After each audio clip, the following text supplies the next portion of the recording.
नमस्कार साथियों। PW only IAS के इस मंच पे आप सभी लोगों का बहुत बहुत स्वागत है। चलिए जो है हम लोग प्राचीन भारतीय इतिहास के स्रोत कर रहे थे। कला और संस्कृति की श्रृंखला पर आज जो है तीसरा लेक्चर हम लोगों का है। और इस तीसरे लेक्चर में प्रथम लेक्चर में हम लोगों ने सिलेबस को देखा था। फिर उस सिलेबस के संदर्भ में जो पाठ्य पुस्तक है उसे देखा गया था। फिर उसके बाद हम लोग जो है प्राचीन और मध्यकालीन भारतीय इतिहास के स्रोत पे आए थे। और कल हम लोगों ने साहित्यिक स्रोत को पूर्णतः कंप्लीट किया था।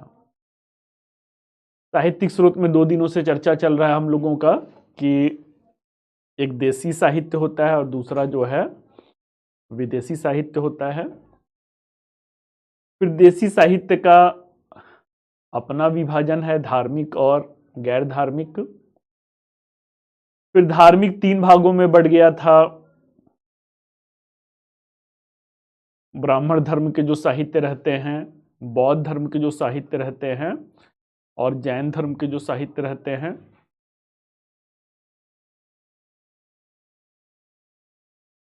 फिर उसके बाद हम लोगों ने गैर धार्मिक साहित्य देखा था, तो पाणिनि की अष्टाध्यायी से लेकर के कल्हड़ की राजतरंगिणी तक को देखा गया था। फिर इसके बाद हम लोग विदेशी साहित्य पे आए थे और विदेशी साहित्य में यूनानी साहित्य को देखा गया था। फिर उसके पश्चात जो है चीनी साहित्य को देखा गया था। फिर अरबी और फारसी जो साहित्य रहता है उसे देखा गया था। और उसके बाद फिर हम लोगों ने नोट्स बनाया था कि साहित्य के क्या कुछ अपनी कमियां भी हो सकती हैं या उसके कुछ अपने दोष हो सकते हैं। और 2-3 प्रश्नों को भी मुख्य परीक्षा के दृष्टिकोण से हम लोगों ने नोट डाउन किया था। तो यहां तक की कक्षा हम लोग बच्चों कर चुके हैं। बड़ी संख्या में मुझे आप लोगों का अभिवादन दिख रहा है। आप सभी लोगों के अभिवादन को स्वीकार करते हुए फटाफट हम लोग आज की क्लास को शुरू किया जाएगा।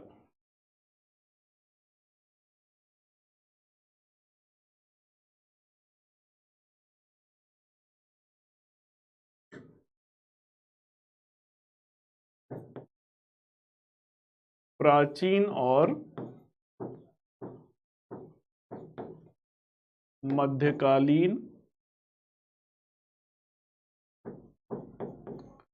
भारतीय इतिहास के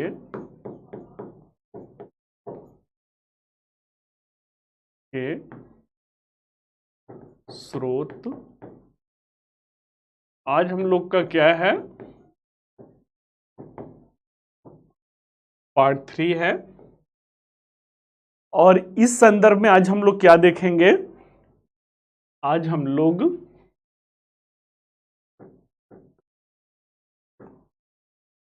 पुरातात्विक स्रोत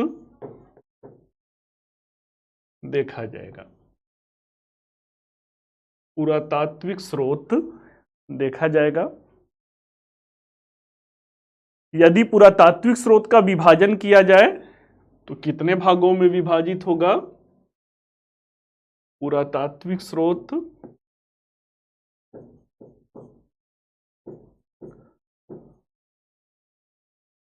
अभिलेख आते हैं। फिर इसके पश्चात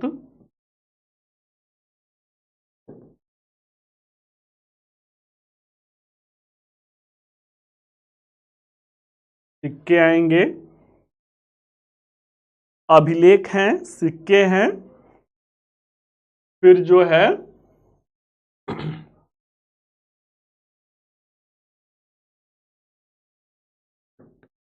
भवन अवशेष हैं।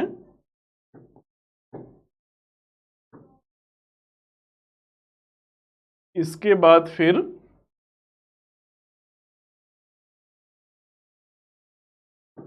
मृदभांड हैं और मनके तथा मुहर हैं। मनके तथा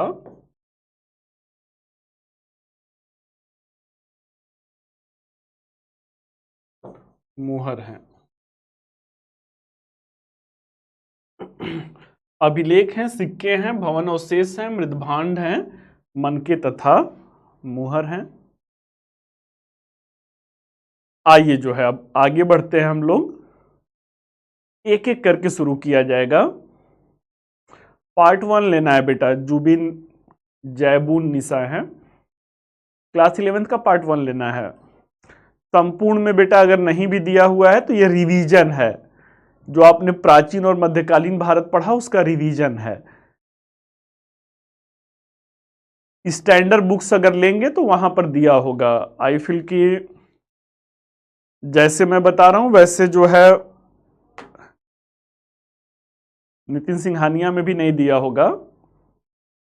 अगर उपिंदर सिंह को लेते हैं या झा श्रीमाली हैं उनको लेते हैं, या आपका जो रामशरण शर्मा वाली एनसीईआरटी है उसमें दिया तो हुआ है, 2 चैप्टर स्रोत पे दिया हुआ है। रामशरण शर्मा की एनसीईआरटी जो बेटा प्राचीन भारत है उसी में दिया हुआ है, उससे भी कर सकते हैं। आइए जो है बच्चों अभिलेख देखते हैं क्या है।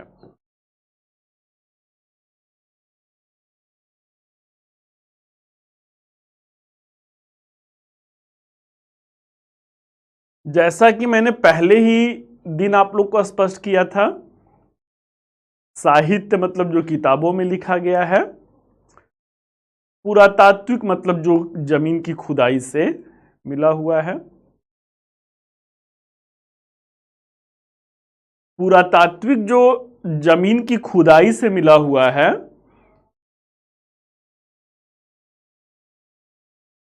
अगर उस स्रोत पर विचार करें हम लोग, उसमें सबसे महत्वपूर्ण स्थान अभिलेख का आता है। अभिलेख को इंग्लिश में इंस्क्रिप्शन भी कहते हैं या एपिग्राफी भी बोलते हैं या एडिक्ट भी बोलते हैं। अभिलेख मतलब कोई भी ऐसा भौतिक विषय वस्तु, भौतिक चीज जिसपे कुछ लिखा हुआ है।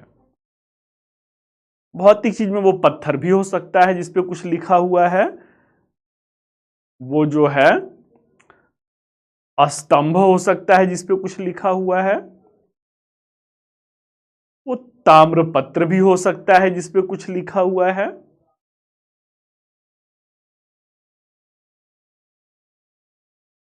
तो आइए जो है ये अभिलेख है, इस पे हम लोग जो है 1 बाय 1 करके देखें। तो जो भारत के संदर्भ में प्रथम अभिलेख मिलता है, प्रथम अभिलेख जो है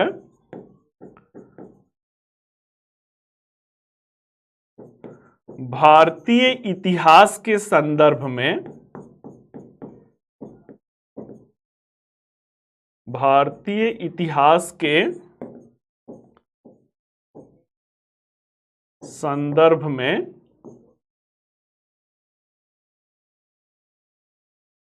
ये क्या है भाई? तो जो प्रथम अभिलेख है वो भारत से नहीं मिलता है, वो एशिया माइनर से। उस अभिलेख का क्या नाम है? एशिया माइनर तुर्की के पास में है। उस अभिलेख का नाम क्या है? बोगोज गोई अभिलेख या बोगोस कोई अभिलेख भी कहते हैं।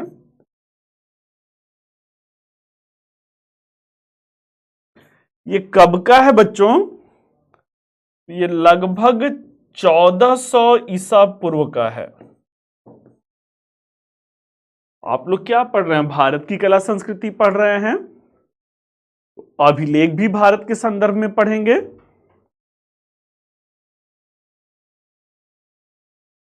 पुरातात्विक स्रोत बेटा आप कर रहे हैं। पुरातात्विक स्रोत में पहला अभिलेख है। साहित्यिक स्रोत कल हो चुका है। हाँ, ताड़पत्र भी हो सकता है, भुर्ज पत्र भी हो सकता है। तो बोगोसगोई अभिलेख है या बोगोसकोई अभिलेख है, कब का है? 1400 ईसा पूर्व का है। 4 वैदिक देवताओं का उल्लेख मिलता है। इसमें क्या है? इसमें 4 वैदिक देवताओं का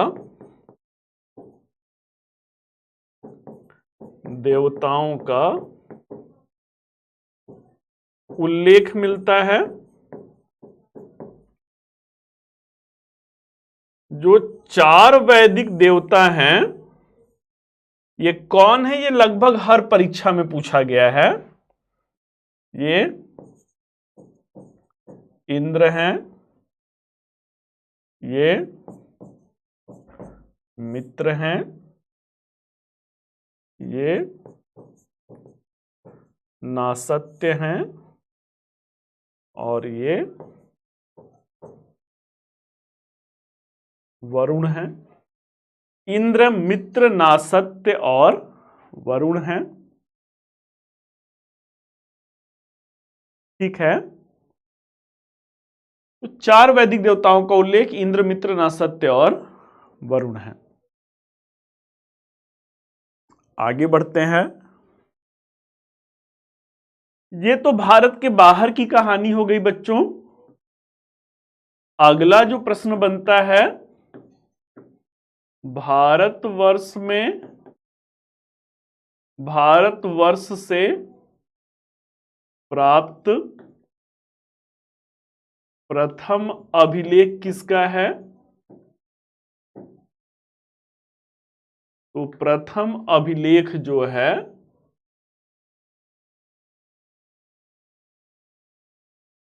भारतवर्ष से प्राप्त जो प्रथम अभिलेख है, ये किसका है?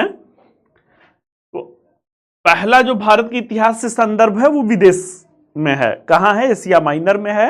भारतवर्ष में जो पहला अभिलेख मिला है वो किसी विदेशी का है। तो कौन है भाई? तो ईरानी शासक डेरियस, या भारतीय इतिहास में उन्हें दारा कहा जाता है। इनके 3 अभिलेख हैं। कौन कौन से हैं? इनके 3 अभिलेख कौन कौन से हैं? तो पहला, उस समय हम लोगों ने बात किया था भाई, नक्शे रुस्तम है,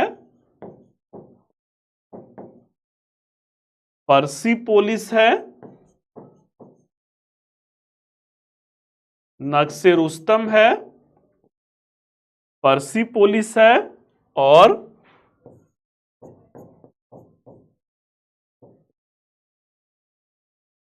बेहिस्तून अभिलेख है।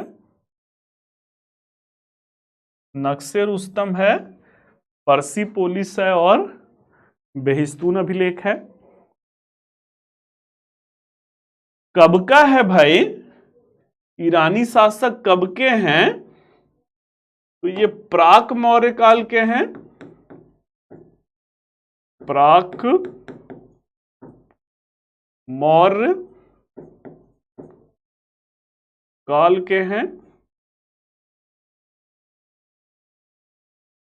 He was from the pre-Mauryan age।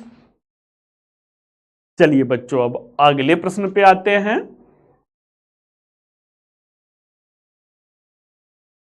अगला प्रश्न जो है कि प्रथम भारतीय शासक जिसका अभिलेख मिलता है, तो प्रथम भारतीय अभिलेख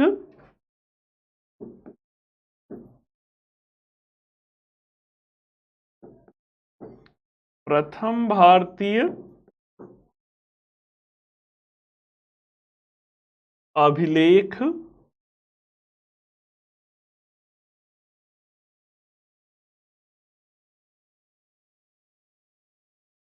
किसी भारतीय शासक का जो अपना पहला अभिलेख है, तो दो अभिलेख हैं। एक कौन सा है? तो एक जो है महास्थान अभिलेख है, महास्थान अभिलेख है। कहां पे है ये भाई महास्थान? तो बंगाल में है। ये बेटा आईएएस में, दूसरा वाला जो बताने जा रहा हूं ये आईएएस के प्री में पूछा गया है। दूसरा जो है सहगौरा अभिलेख है, सहगौरा अभिलेख है। सहगौरा कहां पे है? गोरखपुर में है। प्रथम भारतीय शासक जिसका अभिलेख हमें मिलता है महास्थान और सहगौरा अभिलेख, महास्थान बंगाल में है, सहगौरा जो है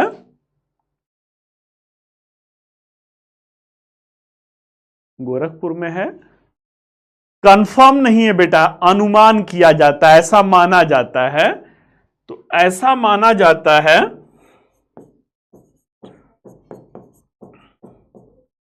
ऐसा माना जाता है कि यह दोनों अभिलेख कि ये अभिलेख किसके हैं? चंद्रगुप्त मौर्य के हैं। चंद्रगुप्त मौर्य के हैं। चंद्रगुप्त मौर्य बच्चों कौन है? प्राचीन काल में चंद्रगुप्त नाम से 3 शासक आप लोगों ने देखा था। मौर्य लगा है मतलब ये मौर्य वंश वाले हैं। 2 चंद्रगुप्त प्रथम और चंद्रगुप्त द्वितीय जो रहते हैं वो गुप्त काल में रहते हैं। ये मौर्य वाले, मौर्य लगा है मतलब ये मौर्य वंश के हैं।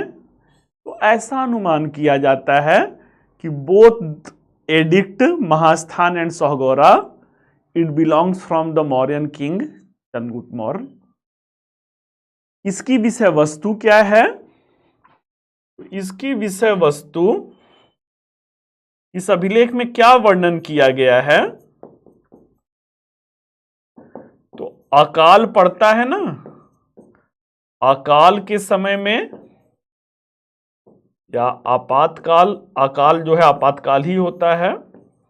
आपातकाल के समय में खाद्य सुरक्षा, खाद्य सुरक्षा मतलब अन्नागार की बात करते हैं। अन्नागार में अनाज रखना है, जैसा कि सिंधु घाटी सभ्यता में भी मिलता है। और वो अनाज क्या है? अगर अकाल पड़ गया तो जनता भूखे न मर जाए, ये क्या है? आपातकाल ही है भाई। तो खाद्य सुरक्षा मीन्स कि at that time scenario there was the public welfare concept of the Mauryan king and they are having the sensitivity कि if there is the condition of famine और drought then they are ensuring the food security for the common public domain. उस दौर में राजा खाद्य सुरक्षा के प्रति सोच रहा है भाई। चलिए, तो प्रथम भारतीय अभिलेख, भारतीय अभिलेख मतलब भारतीय शासक को समझ लीजिएगा, इसमें कोई कंफ्यूजन ना हो। भारतीय अभिलेख मतलब भारतीय शासक मैं लगा दे रहा हूं, भारतीय शासक का तो महास्थान और सहगौरा है। अब भाई हम लोग आते हैं सम्राट अशोक के अभिलेख, ये भी हो चुका है आप लोगों का। सम्राट अशोक के अभिलेख,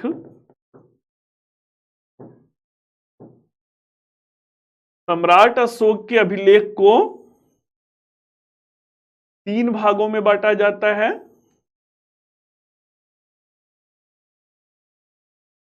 3 भागों में बांटा जाता है।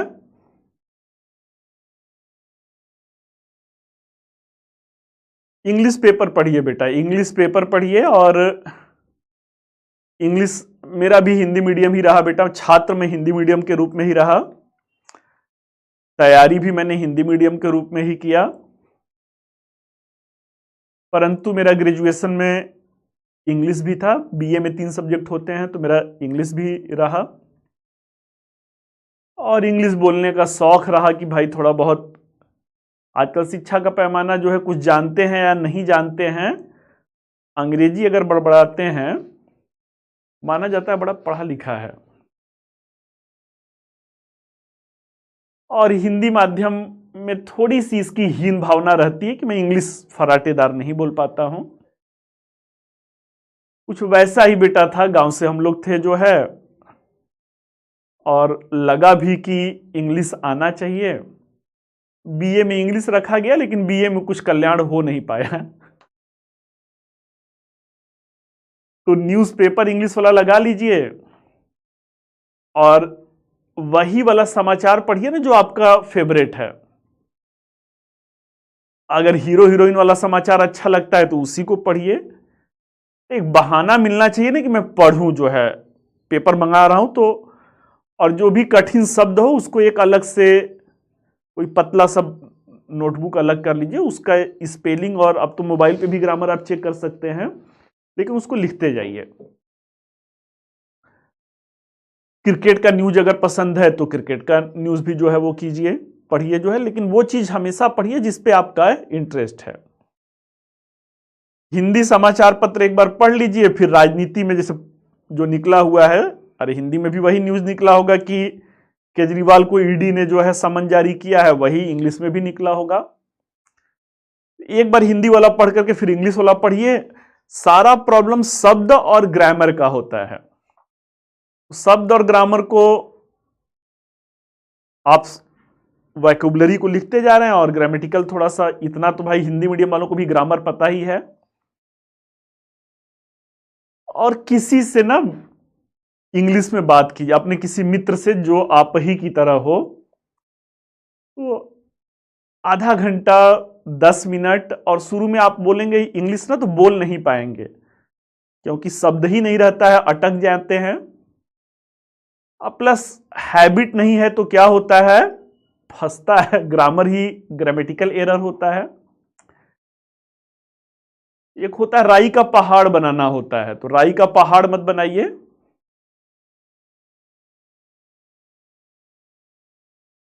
नहीं बेटा, सिंपल और मसालेदार वाला बीए मत इसको मुद्दा बनाइए। बीए मतलब बैचलर ऑफ आर्ट होता है, और बैचलर ऑफ आर्ट को बैचलर ऑफ आर्ट ही रहने दीजिए। सिंपल ग्रेजुएशन और मसालेदार ग्रेजुएशन कुछ नहीं होता है। तो आप प्रैक्टिस करेंगे जब ना, अपने मित्र के साथ प्रैक्टिस करेंगे, सारा खेल जब तक बोलेंगे नहीं तब तक नहीं होगा। और डर को ही, सारा डर का खेल है। जब गलत बोल रहे हैं तो हल्का सा मुस्कुरा दीजिए कि भाई गलती नहीं करेंगे तो फिर सीखेंगे कैसे। और करते करते जो है धीरे धीरे हो जाता है। ये कोई ऐसा नहीं है कि वो दूसरे ग्रह वाले होते हैं, आप ही हमारे बीच के लोग होते हैं। और फिर जब टीचिंग फील्ड में आया बेटा, तो मैं ज्यादा बैच इंग्लिश मीडियम का ही लिया। हिंदी मीडियम का, इंग्लिश मीडियम में पैसा ज्यादा मिलता था, तो वैसे भी हो गया। तो चलिए, बस यही इसका फंडा है और कुछ नहीं है। कमिंग टू द पॉइंट जो है, सम्राट अशोक के जो अभिलेख हैं इसको 3 भागों में बांटा जाएगा।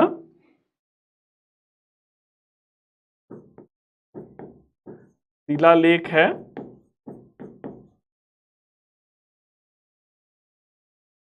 स्तंभ लेख है,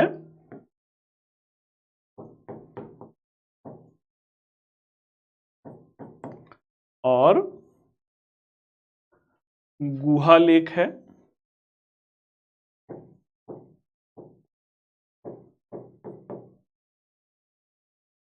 शिलालेख, स्तंभ लेख और तो ये सब तो पहले भी हो चुका है। शिलालेख को कैसे करते हैं, तो शिलालेख जो है ये मैंने नोट्स बनवाया भी है। बृहद शिलालेख है और लघु शिलालेख है। इसी तरीके से जो स्तंभ लेख भी है, ये बृहद और लघु स्तंभ लेख है। इसके साथ गुहा लेख जो है वो 4 है। ये मैंने उस समय भी बताया था। गुहा लेख किसे कहते हैं, जो गुफाएं हैं, गुफाएं गुहा लेख हैं। कौन है, सम्राट अशोक रहते हैं। सम्राट अशोक और उनके पुत्र जो पौत्र हैं, पुत्र नहीं पौत्र हैं, दशरथ ग्रैंड सन है। इन्होंने क्या किया था, तो इन्होंने आजीवक संप्रदाय को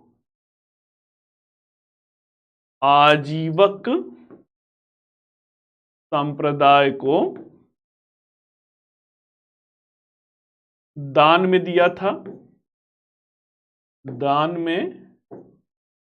था, अब ये गुहा लेख हैं कहां पे, ये सब आपका हुआ है, बस रिवीजन करते जाइए। ये बिहार के गया में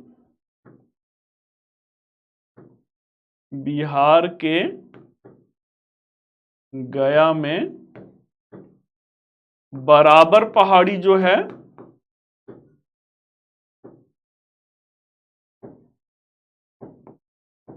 बिहार के गया में जो बराबर पहाड़ी है वहां पे 4 गुफाएं हैं।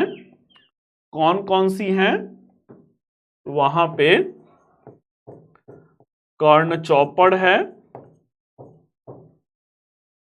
विश्व झोपड़ी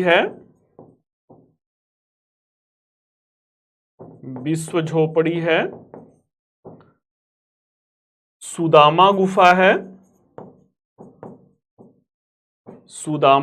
है, और इसके साथ साथ कर्ण चौपड़, विश्व झोपड़ी, सुदामा और लोमस ऋषि गुफा है। लोमस ऋषि गुफा है। तो ये क्या है, ये सारे जो हैं गुहा लेख हैं। कर्ण चौपड़, विश्व झोपड़ी, सुदामा और लोमस ऋषि गुफा।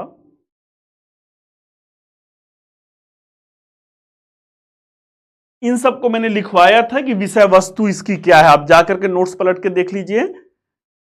14 प्रमुख शिलालेख रहते हैं, उसमें जो मुख्य मुख्य वाले हैं मैंने लिखवाया हुआ था। बृहद जो स्तंभ लेख हैं वो कुल 7 रहते हैं। लौरिया नंदनगढ़ है, लौरिया अरराज है, रामपुरवा है। जो बृहद शिलालेख है ये कुल 14 रहते हैं। लघु वाले बहुत ज्यादा रहते हैं।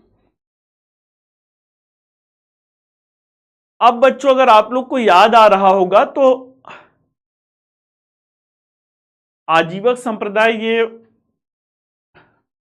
वंदना 6ठी शताब्दी ईसा पूर्व में जो बौद्ध और जैन धर्म आप लोग करेंगे, तो 6ठी शताब्दी ईसा पूर्व में बौद्ध और जैन धर्म ही नहीं आता है, लगभग 62 धार्मिक संप्रदायों का उदय होता है। और उन 62 धार्मिक संप्रदायों में एक आजीवक संप्रदाय भी रहता है। इसके संस्थापक मक्खली पुत्र गोशाल रहते हैं। जैसे बौद्ध धर्म के संस्थापक महात्मा बुद्ध हैं, वैसे आजीवक धर्म के संस्थापक मक्खली पुत्र गोशाल। तो ऐसे ऐसे 62 रहते हैं, बस उसमें जानना नहीं, आजीवक संप्रदाय मक्खली पुत्र गोशाल है। ठीक है। अब बच्चों आप लोगों ने क्या देखा था, अशोक के अभिलेख जो हैं इसकी लिपि क्या है, तो लिपि आपने देखा था कि ब्राह्मी लिपि था, इसकी लिपि जो है खरोष्ठी लिपि रहता है, ब्राह्मी है, खरोष्ठी है, आरमाइक है, आरमाइक है और ग्रीक है। तो लिपियां ब्राह्मी है, खरोष्ठी है, आरमाइक है और ग्रीक लिपि है। भाषा क्या रहता है भाई? तो भाषा जो है प्राकृत भाषा रहता है। इनके अभिलेखों में नाम क्या या उपाधि क्या मिलती है? सम्राट अशोक के अभिलेखों में उपाधि क्या मिलता है? उपाधि जो है देवानाम पिय, देवानाम पिय, पियदसी की उपाधि मिलता है। मीन्स की देवताओं के प्रिय, प्रियदर्शी की उपाधि मिलता है। अगला क्या है?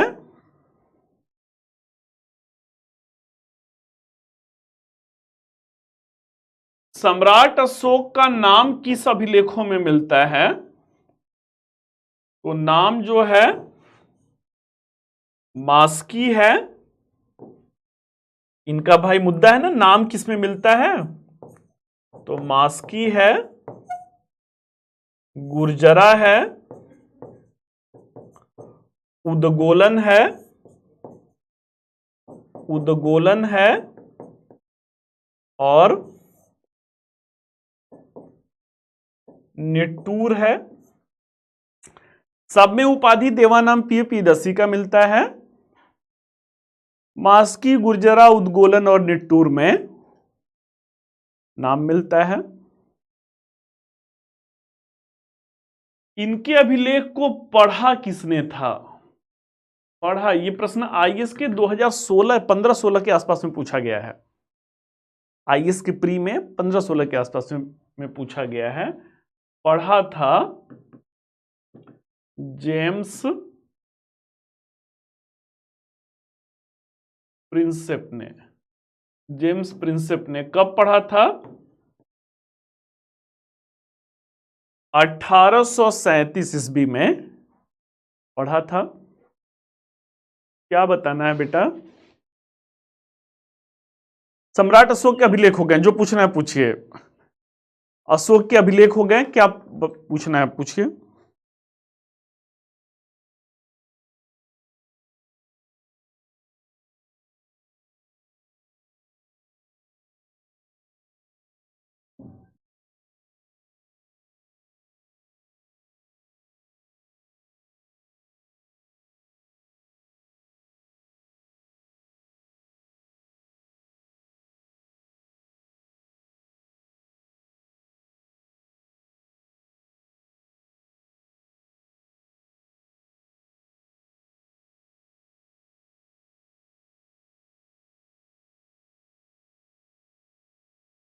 एलोरा का गुफा है या मंदिर है?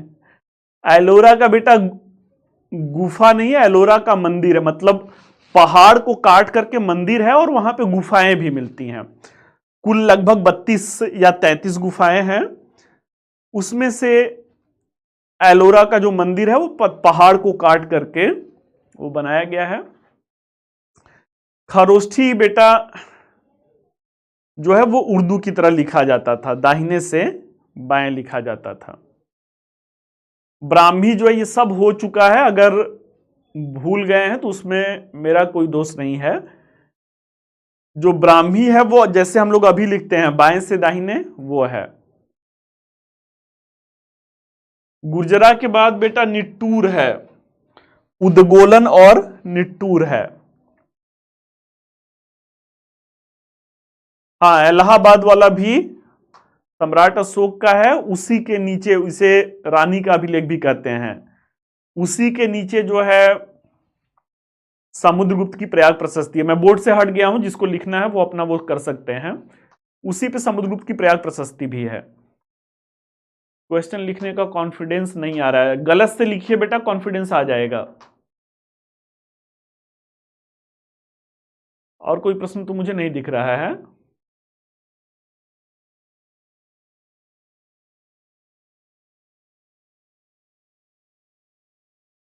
नहीं बेटा, प्रॉब्लम नहीं होता है, असल में आप अभी स्टूडेंट वाले मानसिकता में ही जकड़ी हुई हैं।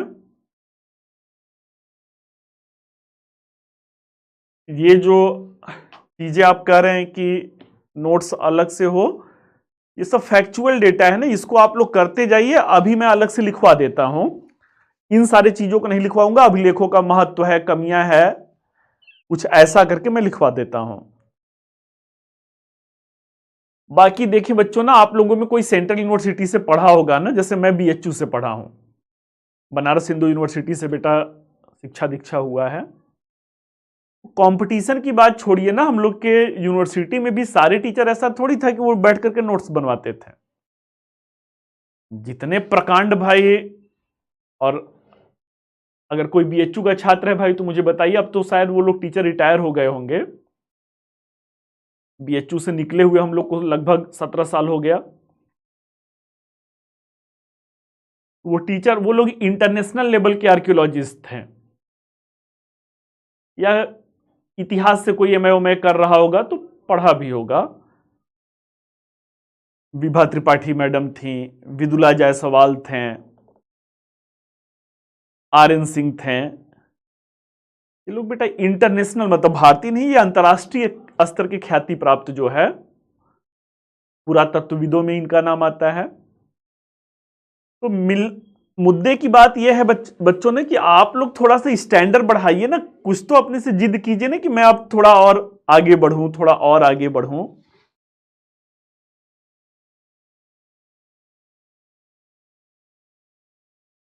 चलिए, जो है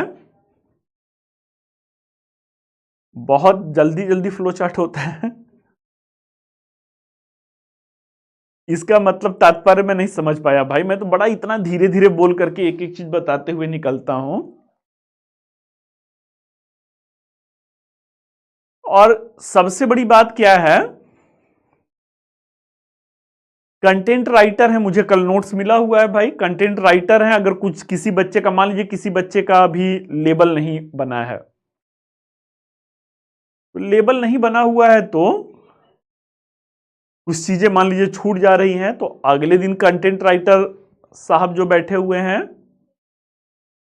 कंटेंट राइटर साहब जो है आप लोगों को handwritten daily class notes के नाम से दे देते हैं। आइए बच्चों, जो है चलिए, मैं हट गया, लिख लिए कि नहीं लिख लिए पहले ये बताइए। कौन से अभिलेख को, हाँ ठीक है, कौन से अभिलेख को नहीं, इनके अभिलेख तो बहुत सारे थे, ऐसा नहीं था कि बस एक वाले को पढ़े थे, अभिलेख बहुत सारे थे, उसके शब्द अबूझ पहेली थे।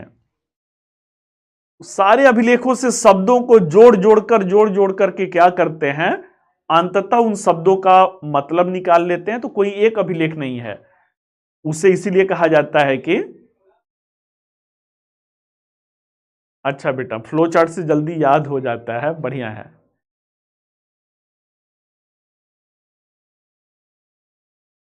चलिए आगे बढ़ा जाए, बहुत अच्छा। तो ये क्या है, ये सम्राट अशोक के अभिलेख हो गए। अब जो है मौर्योत्तर कालीन अभिलेख है।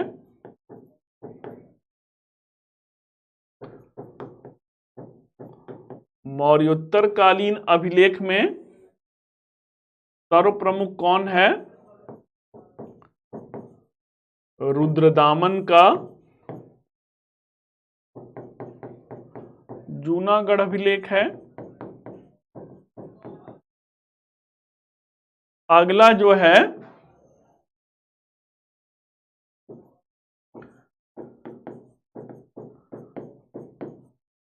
बेसनगर का गरुड़ ध्वज लेख है। हेलियोडोरस रहते हैं। हेलियोडोरस का बेस नगर का गरुड़ ध्वज अभिलेख है। इससे क्या पता चलता है? इससे जो है हेलियोडोरस जो रहते हैं के द्वारा भारतीय धर्म, वैष्णव गरुड़ किसकी उपाधि है? वैष्णव धर्म या भागवत धर्म है?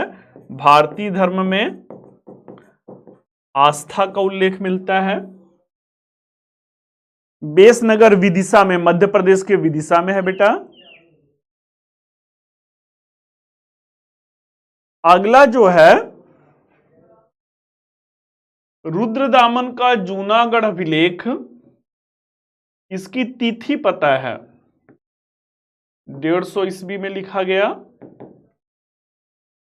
प्रथम संस्कृत में, अभी तक प्राकृत में आपको दिख रहा था, प्रथम संस्कृत में लिखा लेख है।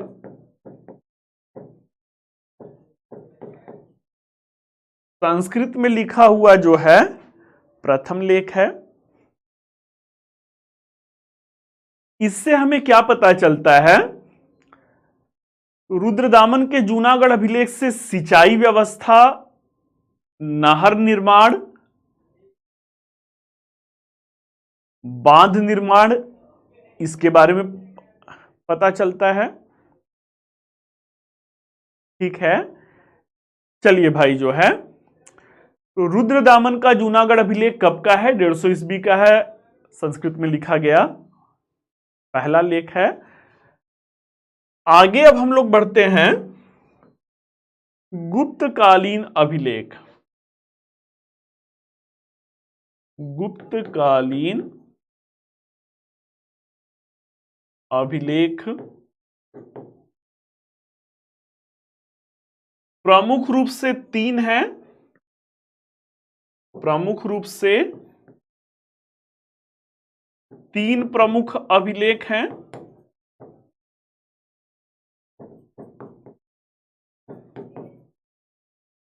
तीन प्रमुख अभिलेख जो हैं, इसमें कौन सा है?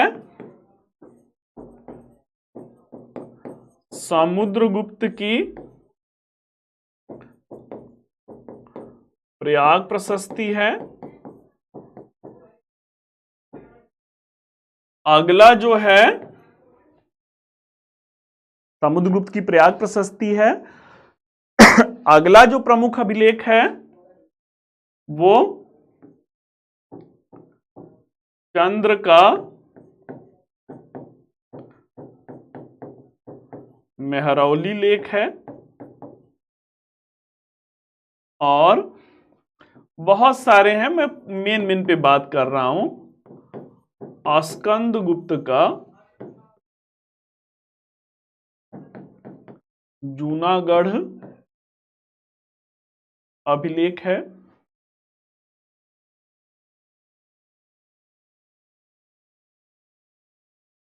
हाँ, तो वो विजयनगर वाला बेटा पूछा हुआ था। विजयनगर में कृष्णदेव राय रहते हैं। वहीं पे किसी ने शायद टोका हुआ था कि सर, जब विजयनगर में करा रहा था, देवराय के बारे में कहा था कि इन्होंने भी बनवाया था।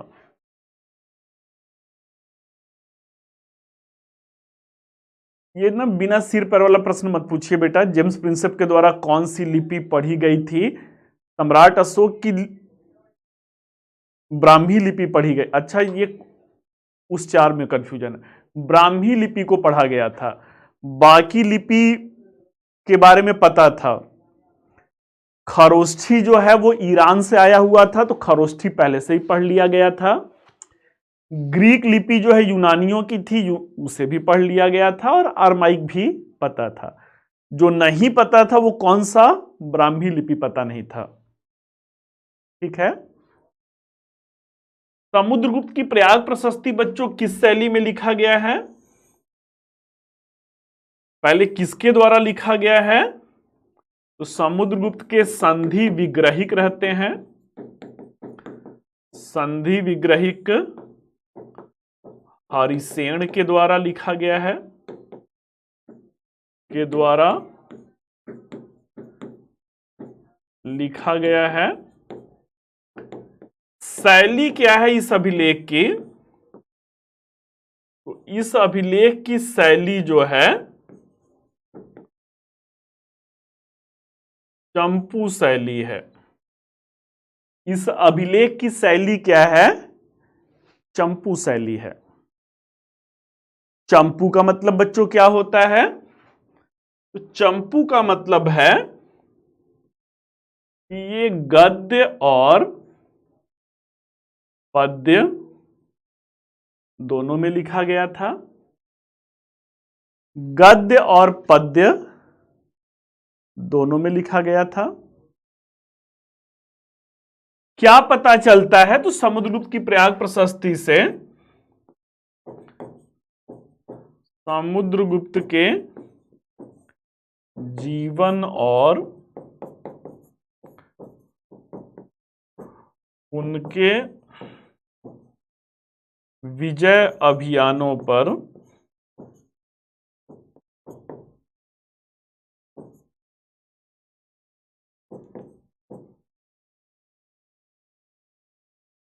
प्रकाश पड़ता है। समुद्रगुप्त के जीवन और उनके विजय अभियानों पर क्या है? प्रकाश पड़ता है। चंद्र का मेहरौली लेख आते हैं भाई।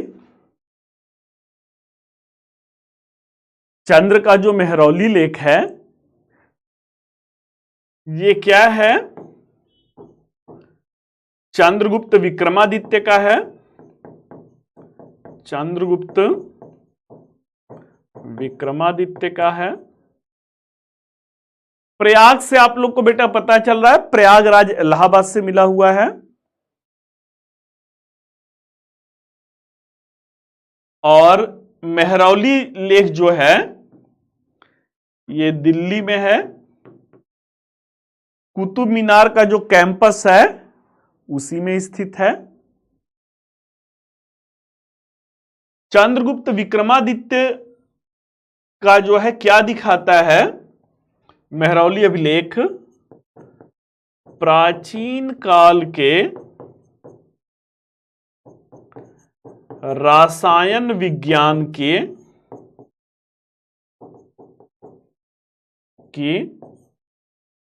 प्रगति को दर्शाता है। इस पे जो केमिकल लगाया गया लोहे पे, कभी जाइए अगर दिल्ली में है भाई तो, या बहुत सारे छात्र हैं जो दिल्ली में नहीं है नोट्स वोट्स खरीदने के लिए आते हैं।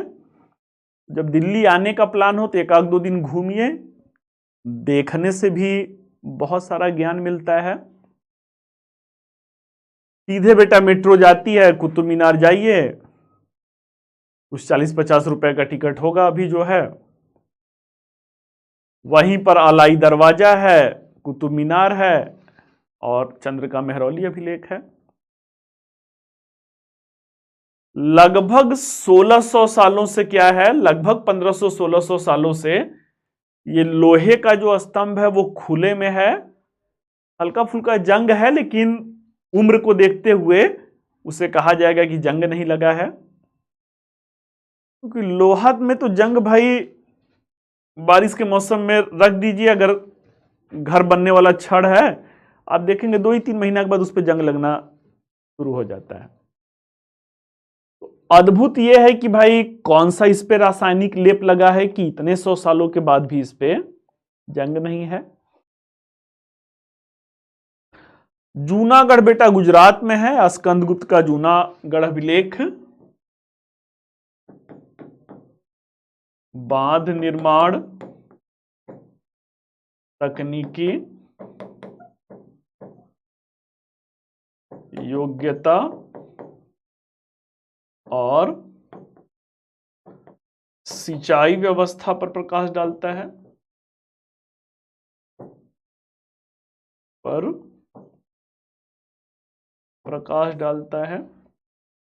तो चलिए ये क्या हो गया, ये गुप्त काल का अभिलेख है। एक और अभिलेख है भानुगुप्त का एरण अभिलेख। भानुगुप्त का एरण अभिलेख 510 ईस्वी का है, 510 ईस्वी का है। किसका उल्लेख करता है? सती प्रथा का उल्लेख करता है, सती प्रथा का उल्लेख करता है। ये प्रथम अभिलेख है बेटा, ये भी प्रश्न पूछा गया है। सती प्रथा का प्रथम साक्ष्य प्रस्तुत करने वाला अभिलेख भानुगुप्त का एरण अभिलेख। अब बेटा मध्यकाल में क्या होता है? मध्यकाल में कागज आ जाता है। जब कागज आ जाता है तो अभिलेख लिखने की परंपरा लगभग समाप्त प्राय हो जाती है। फिरोज शाह तुगलक जो रहते हैं, दिल्ली टोपरा कहा जाता है, टोपरा से जो है उसे अभिलेख को दिल्ली लाए थे। फिर आगे चल करके अकबर रहते हैं, इसी प्रयाग प्रशस्ति पे अकबर भी अपना वो करते हैं, कौशाम्बी से उसे प्रयागराज मंगवाए रहते हैं। अब बच्चों हम लोग कहां पे आ रहे हैं? अगले पे आ रहे हैं। पुरातात्विक स्रोत में सिक्का व्यवस्था, क्वाइनेज सिस्टम क्या था? बताइए, अभिलेख पे कुछ पूछना है? अभिलेख समाप्त हुआ, अभिलेख पे बेटा कुछ पूछना है? फटाफट बताइए, सिक्के की तरफ बढ़ा जाएगा।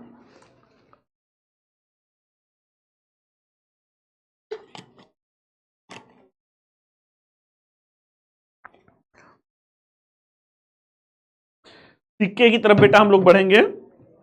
अभिलेख पे कोई प्रश्न है? पूछ सकते हैं। बोर्ड से मैं हट जा रहा हूं।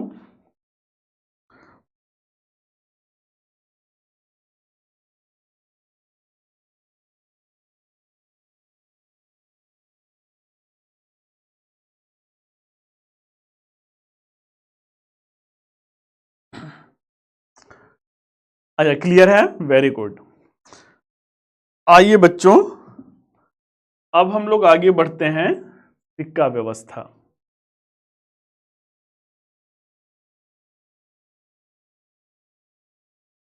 वैदिक काल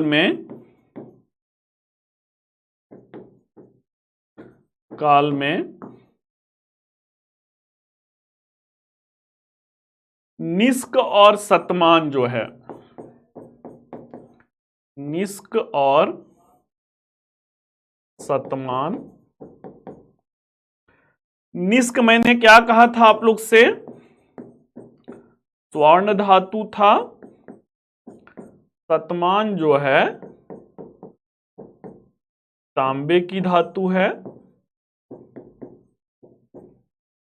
निष्क और शतमान बेटा कान खोल के सुनिएगा, फिर से कह रहा हूं, कान खोल के सुनिएगा। ये सिक्के नहीं थे, सिक्के नहीं थे, बल्कि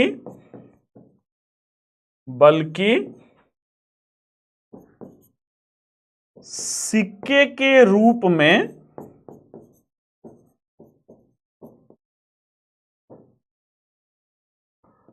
प्रयुक्त हो रहे थे।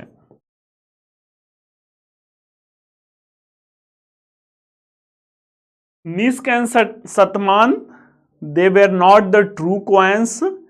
Actually they were being used in form of coins. Nisk was the gold ornament and the Satman it was the copper element.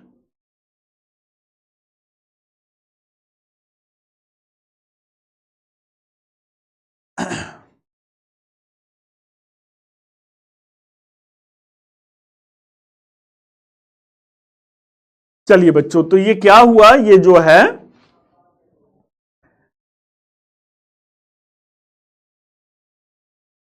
सिक्का व्यवस्था का जो पहला साक्ष्य हम लोग को मिलता है, निष्क और शतमान, ये सिक्के नहीं है बल्कि सिक्के के रूप में प्रयुक्त हो रहे थे।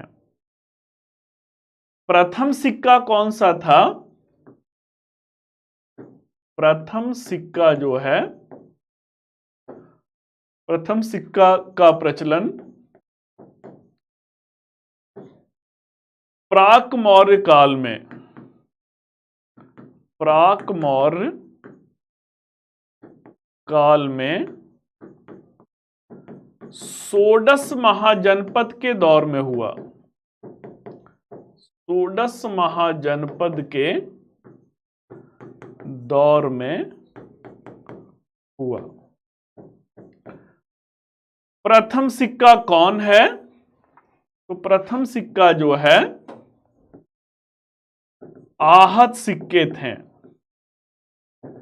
आहत सिक्के, इसी को बच्चों क्या कहते थे? इसी को पंच्ड मार्क कॉइन्स कहते थे। इसी को पंच्ड मार्क कॉइन्स कहते थे। आहत सिक्के जो रहते हैं, प्रथम सिक्के रहते हैं। किसके बने होते हैं भाई? तो चांदी के सिक्के को पण कहते थे, तांबे को माशक कहते थे। अब कान खोल के बच्चों फिर से सुनिएगा, यह प्रश्न है।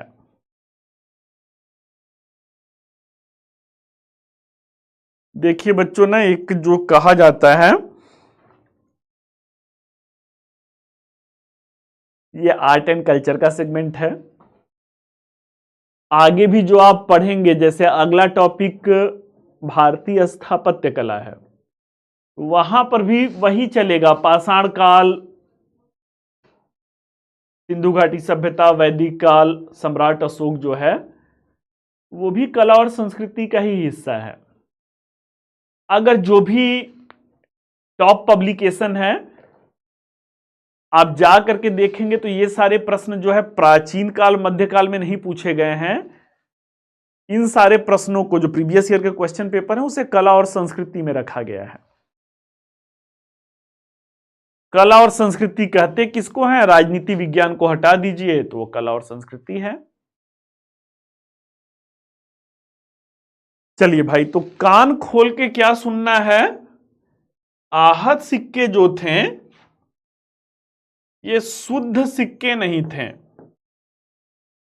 शुद्ध सिक्के नहीं थे।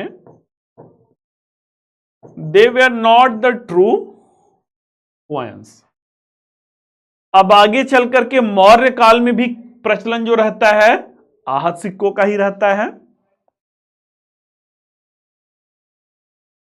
आगे बढ़िए, लिखिए अगला पॉइंट जो है, अगला पॉइंट लिखिए। सर्वप्रथम सांचे में ढले हुए, सर्वप्रथम सांचे में ढले हुए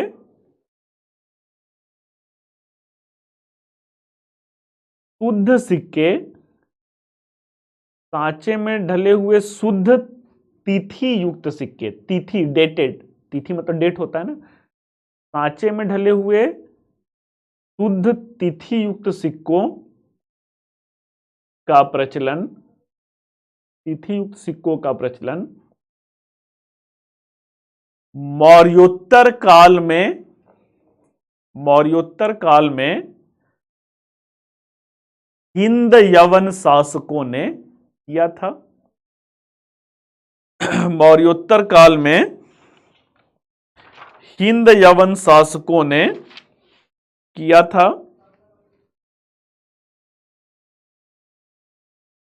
अगला पॉइंट बच्चों लिखिए। सर्वप्रथम शीशे के सिक्कों का प्रयोग, सर्वप्रथम शीशे के सिक्कों का प्रयोग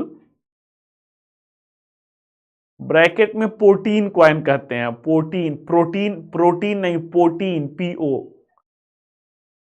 14 सिक्के ब्रैकेट में कर लीजिए। सर्वप्रथम शीशे के सिक्कों का प्रयोग सातवाहन शासकों ने किया था। सातवाहन शासकों ने किया था। अगला लिखिए, नेक्स्ट पॉइंट लिखिए, भारतीय इतिहास का सबसे शुद्ध, भारतीय इतिहास का सबसे शुद्ध सोने का सिक्का, भारतीय इतिहास का सबसे शुद्ध सोने का सिक्का 22 कैरेट 24 कैरेट शुद्धता जो होता है ना, 18 कैरेट ऐसे करके सबसे शुद्ध सोने का सिक्का कुषाण शासकों ने प्रचलित करवाया था। भारतीय इतिहास का सबसे शुद्ध सोने का सिक्का कुषाण शासकों ने प्रचलित करवाया था। अगला बच्चों, यह क्वेश्चन आईएएस के प्री में पूछा गया है। कुषाण कालीन शासक विम कैडफिसेस,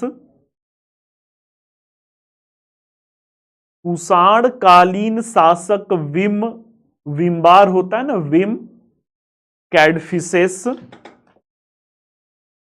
ने सर्वप्रथम, विम कैडफिसेस ने सर्वप्रथम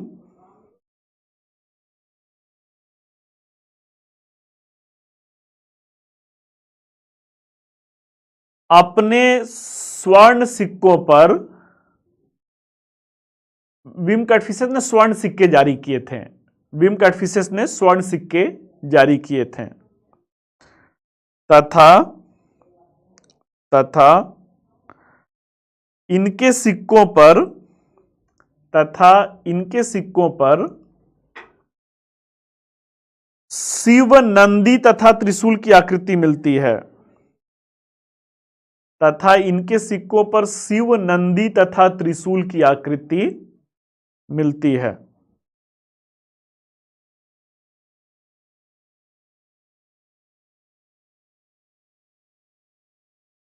नेक्स्ट लिखिए, कुषाण काल में सर्वप्रथम तांबे के सिक्के, कुषाण काल में सर्वप्रथम तांबे के सिक्के कुजुल कैडफिसेस ने, कुजुल बेटा क, जहाज वाला ज, क पे छोटी ऊ की मात्रा कु, ज पे छोटी ऊ की मात्रा जू, लट्टू वाला ल, कुजुल कैडफिसेस ने जारी किए थे।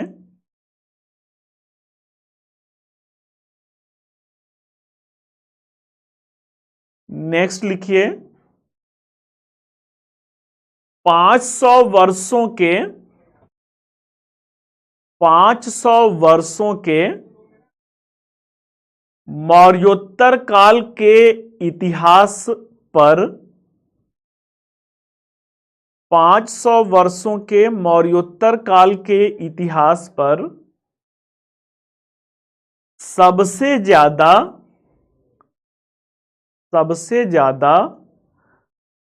इस काल के सिक्कों से, सबसे ज्यादा इस काल के सिक्कों से जानकारी मिलता है, इस काल के सिक्कों से जानकारी मिलता है या प्रकाश पड़ता है।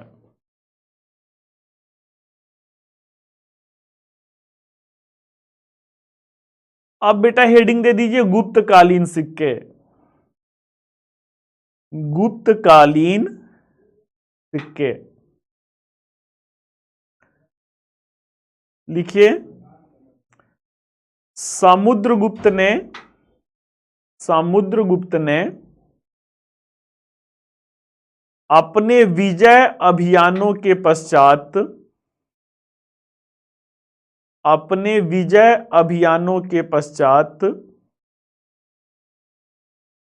अश्वमेध पराक्रम नाम का सिक्का, अश्वमेध पराक्रम नाम का सिक्का चलाया था। अश्वमेध पराक्रम नाम का स्वर्ण सिक्का चलाया था। अश्वमेध पराक्रम नाम का स्वर्ण सिक्का चलाया था। अगला पॉइंट बच्चों लिखिए, चंद्रगुप्त विक्रमादित्य ने शकों पर विजय प्राप्त करने के पश्चात, चंद्रगुप्त विक्रमादित्य ने शकों पर विजय प्राप्त करने के पश्चात चांदी के नवीन सिक्कों का प्रचलन किया था। चांदी के नवीन सिक्कों का प्रचलन किया था।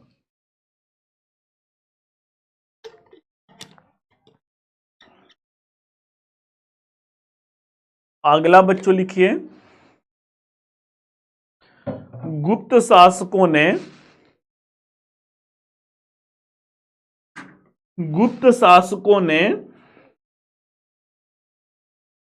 सबसे भारी स्वर्ण सिक्कों का प्रचलन किया था। सबसे शुद्ध बेटा कुषाणों का था। गुप्त शासकों ने सबसे भारी स्वर्ण सिक्कों का प्रचलन किया था, परंतु उसमें मिलावट की मात्रा अधिक है। परंतु उसमें मिलावट की मात्रा अधिक है। नेक्स्ट लिखिए बच्चों,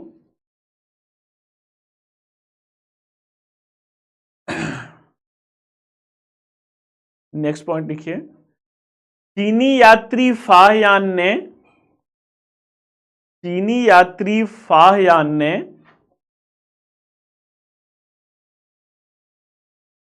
चंद्रगुप्त विक्रमादित्य के समय में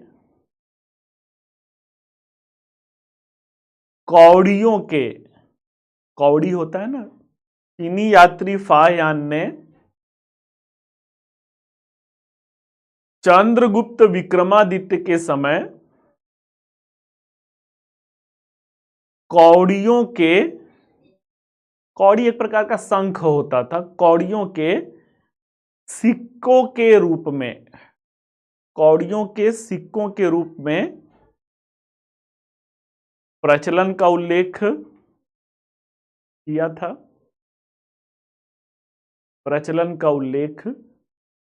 था। अगला पॉइंट कीजिए, गुप्तोत्तर काल से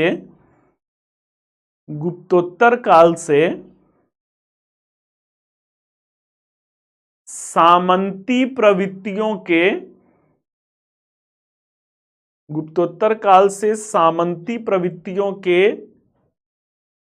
मजबूत होने के साथ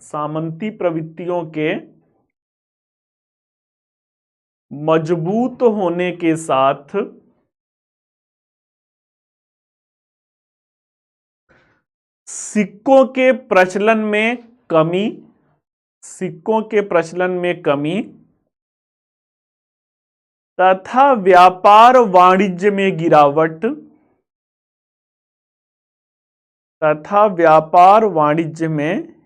गिरावट कॉमा कर दीजिए, अस्थानीयता की बढ़ती प्रवृत्ति के साथ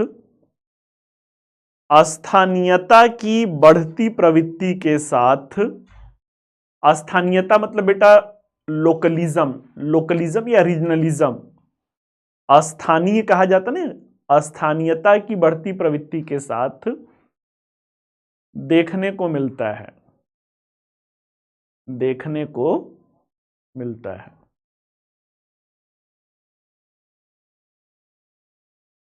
नेक्स्ट बेटा लिखिए, सल्तनत काल के शासक इल्तुतमिश ने सल्तनत काल के शासक इल्तुतमिश ने दो नवीन सिक्के चांदी का टंका और चांदी के टंका और तांबे के जीतल का प्रयोग किया। चांदी के टंका और तांबे के जीतल का प्रचलन किया।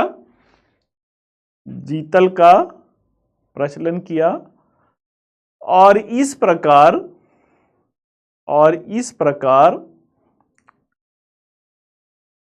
सल्तनत कालीन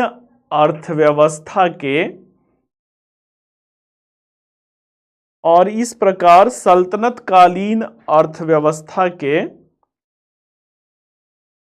मौद्रीकरण की शुरुआत हुआ। इस प्रकार सल्तनत काल की अर्थव्यवस्था के मौद्रीकरण की शुरुआत हुआ। नेक्स्ट बच्चों लिखिए, मोहम्मद बिन तुगलक ने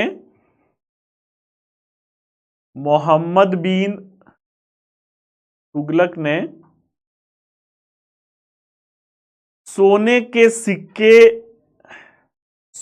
के सिक्के दीनार का प्रचलन किया।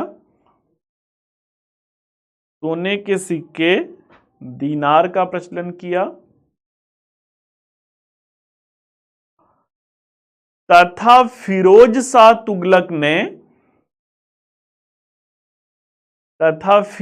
शाह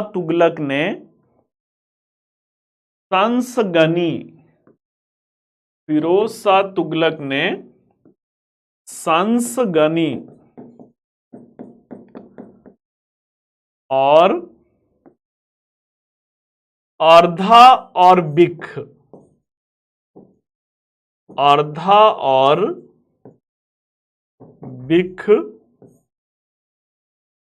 सिक्कों का प्रचलन किया। संसगनी और अर्धा तथा बिख सिक्कों का प्रचलन किया। नेक्स्ट लिखिए, सूरवंश के, अब ऐसा तो नहीं है ना कि लिखने में लिखवा रहा हूं तो छूट रहा है, कुछ ऐसे भी महानुभाव होंगे जो लिख ही नहीं पा रहे होंगे। लिखिए, सूरवंश के शासक शेर शाह सूरी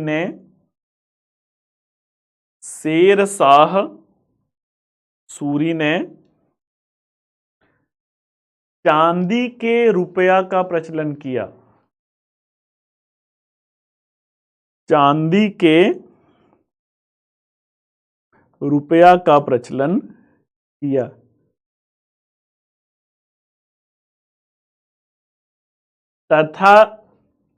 तथा यही सिक्का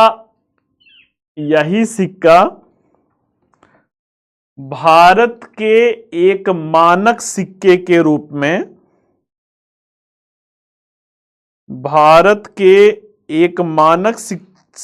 के रूप में प्रचलित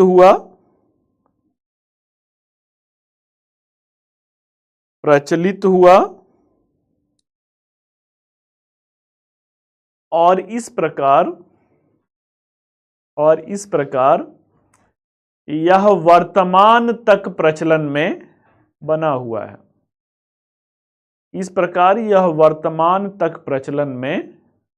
हुआ है।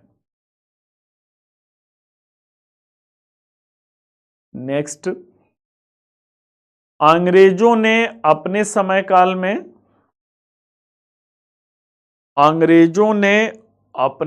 काल में चांदी के विक्टोरिया का प्रचलन किया? अंग्रेजों ने अपने समय काल में चांदी के विक्टोरिया का प्रचलन किया।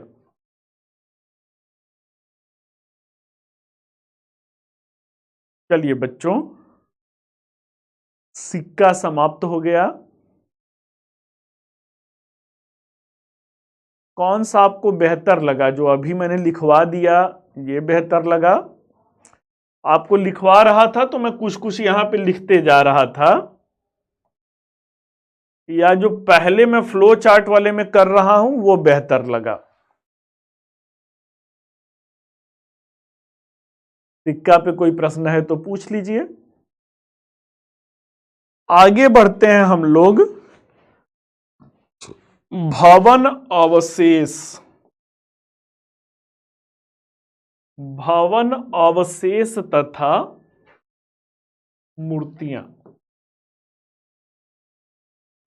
जमीन से खुदाई में मॉन्यूमेंट्स एंड स्कल्पचर मिलते हैं।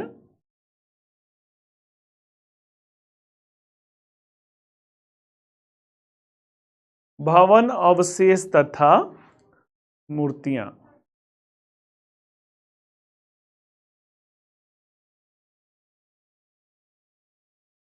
हाँ बेटा, लगभग लगभग घरों में विक्टोरिया है। अपने मम्मी से आप दादी ओदी से पूछिएगा, वो लोग ठीक ठाक ये कही आपके पास है, उन लोगों के पास कहीं होगा। तो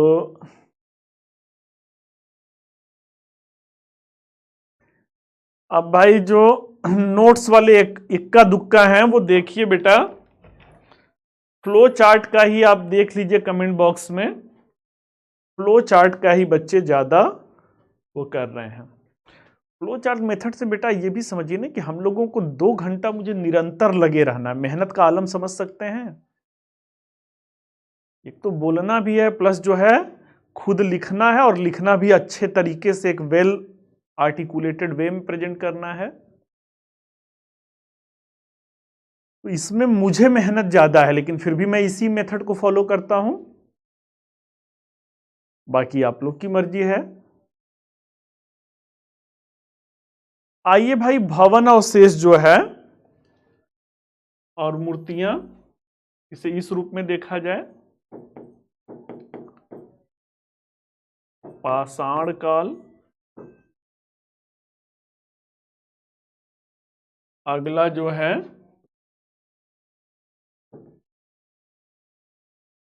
सिंधु घाटी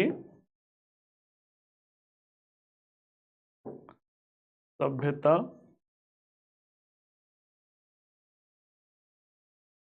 अगला जो है मौर्य काल,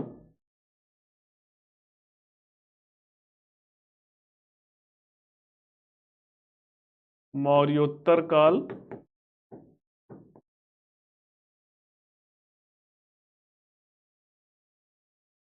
तथा गुप्त और गुप्तोत्तर काल।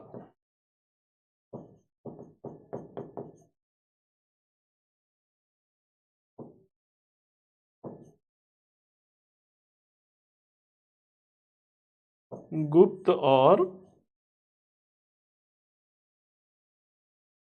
गुप्तोत्तर काल। इस समय काल में क्या है? चलिए, जो है इस समय काल में क्या है बच्चों? पाषाण काल में क्या मिलता है? पाषाण काल में गुफाएं मिलती हैं, और गुफाएं जो है कौन सी हैं? भीमबेटका की गुफाएं, लखुदियार की गुफाएं। लखुदियार उत्तराखंड में है, भीमबेटका मध्य प्रदेश के रायसेन डिस्ट्रिक्ट में है। सिंधु घाटी सभ्यता में, सिंधु घाटी सभ्यता में 3 प्रकार के भवन, महान स्नानागार, अगला जो है बृहद अन्नागार। स्नानागार बेटा अभी ये अगला यूनिट यही वाला है, स्विमिंग पूल में नहाते थे। अन्नागार वही अनाजों को जो है स्टोर करने के लिए। और सिंधु घाटी सभ्यता की नगर योजना, सिंधु घाटी सभ्यता की नगर योजना। मौर्य काल में फिर से 3 प्रकार के दिखेंगे। मौर्य काल में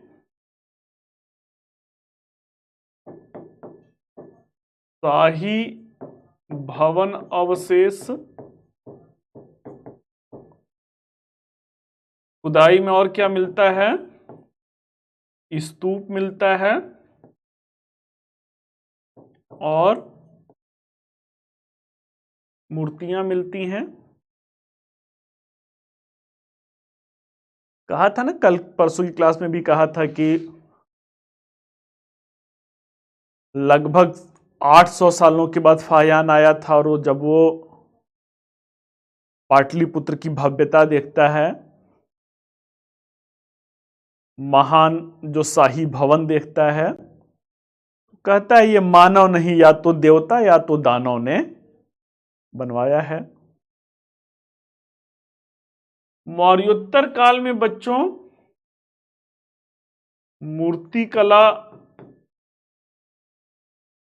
का अप्रतिम उदाहरण मिलता है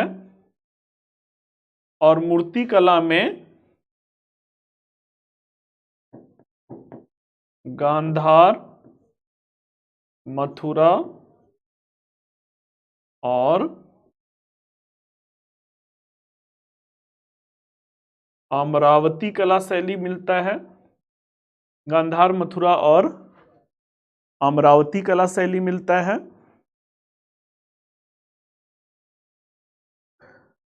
गुप्त और गुप्तोत्तर काल में मुख्यतः क्या मिलता है, मुख्यतः मंदिर संरचना और मंदिर संरचना की 3 शैलियां, नागर शैली, द्राविड़ शैली और बेसर शैली।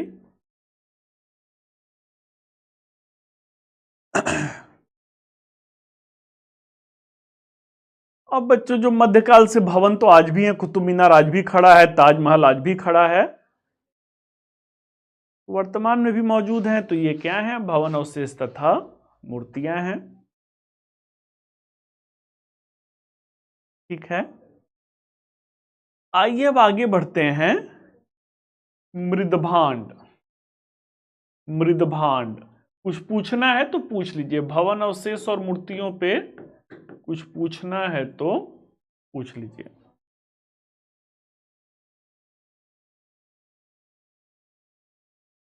Is there any curiosity upon the monuments and the sculptural art? Right now you can raise your question. आगे बेटा बढ़ा जाए, मृदभांड वाले पे आया जाए। चलिए भाई, मृदभांड को मैंने कहा ना, इसे बर्तन कहते हैं, इंग्लिश में इसे पॉटरी कहते हैं, इसे पॉटरी कहते हैं। इसका जो विकास क्रम है, इसका विकास क्रम OCW है, BRW है, PGW है,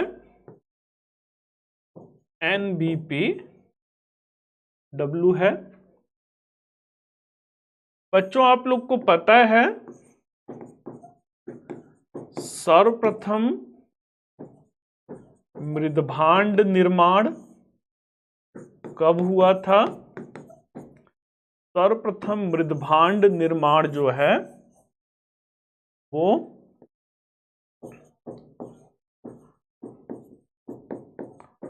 नवपाषाण काल में हुआ था, नियोलिथिक एज में हुआ था।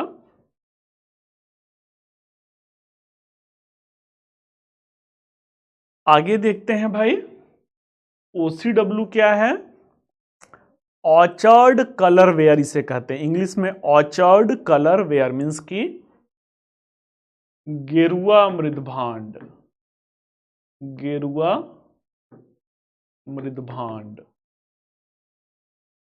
BRW क्या है बच्चों? B से ब्लैक, R से रेड, वेयर मीन्स की काले और लाल मृदभांड।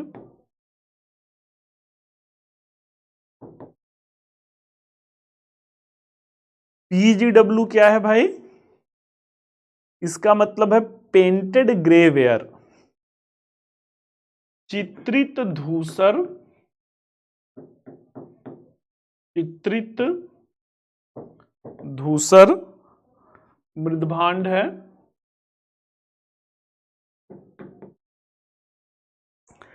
NBPW क्या है? नॉर्दर्न ब्लैक पॉलिस्ड वेयर है, उत्तरी काले चमकदार मृदभांड है, उत्तरी काले चमकदार मृदभांड है। अब बच्चों कान खोल के सुनिएगा, एकदम सेम यही प्रश्न आपके IAS के प्री में पूछा गया है। ये क्या है? ये मृदभांड का जो है विकास क्रम है, विकास क्रम है। मृदभांड का जो है विकास क्रम है। चलिए बच्चों, तो आप लोग का समाप्त हुआ जो है पुरातात्विक साक्ष्य। इसमें एक छोटा सा मुद्दा जो है, इसमें एक छोटा सा मुद्दा जो है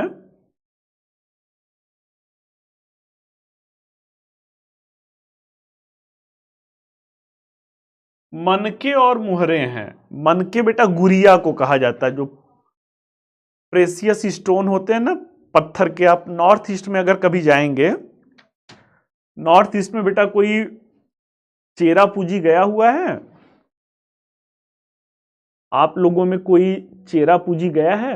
या चेरा पूजी मान लीजिए नॉर्थ ईस्ट में नहीं जा पाते हैं आप लोग, वहां गए हैं? अगर मुंबई जाते हैं, मुंबई मतलब जिसे बंबई कहते हैं, वहां पर समंदर के किनारे गेटवे ऑफ इंडिया है। समंदर में बेटा बोट चलती है, बोट में बैठ के जाएंगे तो एलिफेंटा है। समंदर में एक आइलैंड है, द्वीप है, वहां भी जाएंगे तो गुरिये की माला आपको मिलेगी। उसे मन का जो मैं कह रहा हूं ना, गुरिया जो है पत्थर, जो है कीमती पत्थर होता है, लड़कियां पहनती हैं, महिलाएं जो हैं पहनती हैं, तो मनके हैं। शासकों के द्वारा जो है, शासकों के द्वारा जो है अपनी अपनी मुहरें चलाई गई थी, अपनी अपनी मुहरें, जो राजकीय पत्र व्यवहार होता था उस पे मुहर वो होता था।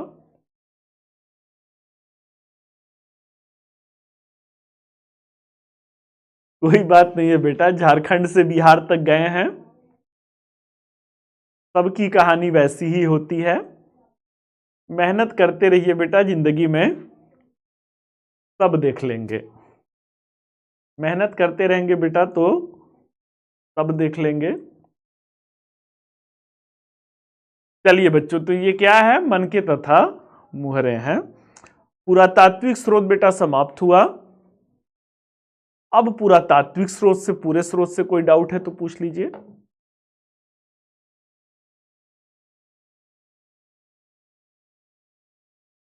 सबकी कहानी वही होता है छात्र जीवन में, लगभग लगभग जो रहता है।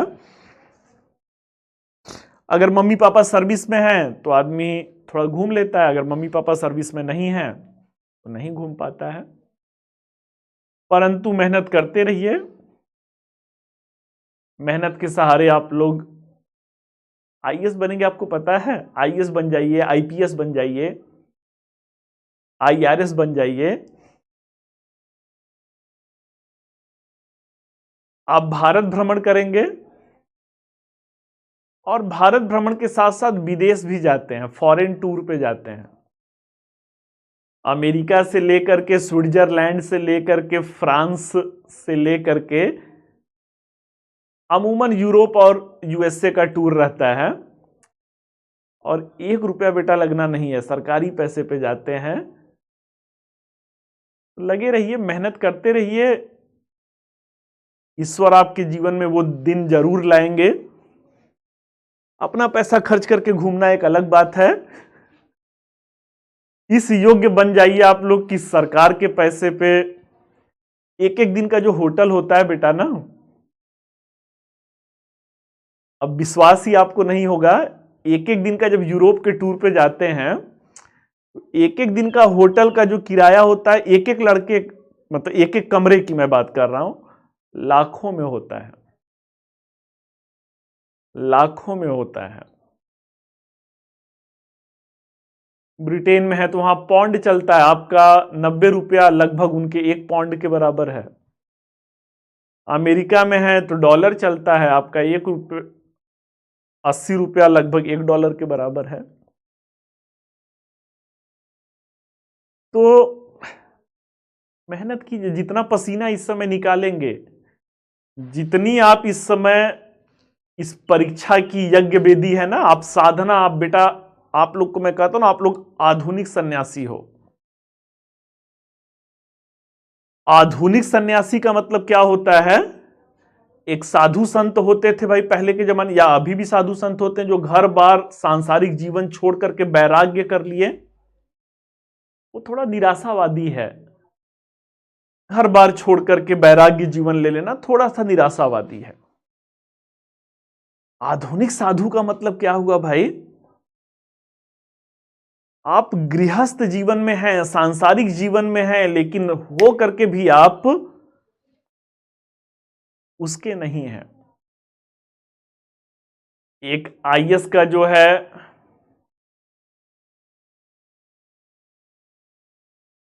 छात्र आप लोग हैं, एक आईएएस का जीवन कैसा होता है भाई? रात में सोते हैं तब भी टेंशन में रहते हैं कि ये छूट रहा है। सुबह उठते हैं, सुबह उठने के साथ क्या होता है? थोड़ा टहलने वहलने चले जाते होंगे, आते मंतर ही न्यूज़पेपर घंटा 2 घंटा पढ़े। उसके बाद हर एक बच्चे का अपना शेड्यूल होता है पढ़ने का। कोई करंट अफेयर्स फिर पढ़ने लगा, कोई अपना जो भी चीजें छूट रही है वो देने लगता है। और इस तरीके से क्या होता है, इस तरीके से तब से लेकर के और रात तक का आपका बिल्कुल ही क्या रहता है, व्यस्त शेड्यूल होता है। सारा कहने के लिए दुनिया का सुख सुविधा है, आपके लिए क्या है? आपके लिए बस केवल एक 10 बाई 10 का जो कमरा है, उस 10 बाई 10 के कमरे में दिन बीते जा रहे हैं, महीने बीते जा रहे हैं, कुछ के तो साल दर साल भी बीते जा रहे हैं। तो इस तरीके से क्या है, इस तरीके से आप लोग आधुनिक सन्यासी हो। बस मेहनत के आलम को बढ़ा दीजिए, सही तरीके से मेहनत करते रहिए। एक दिन सरकारी पैसे पे आप लोग भी अपने सपनों की उड़ान भरेंगे भाई। कभी मसूरी ही चले जाइए, मसूरी का जो हॉस्टल है किसी बेटा 3 स्टार और 5 स्टार होटल से कम सुविधाएं वहां पर नहीं है। आइए बच्चों, तो कुछ नोट्स बना लीजिए।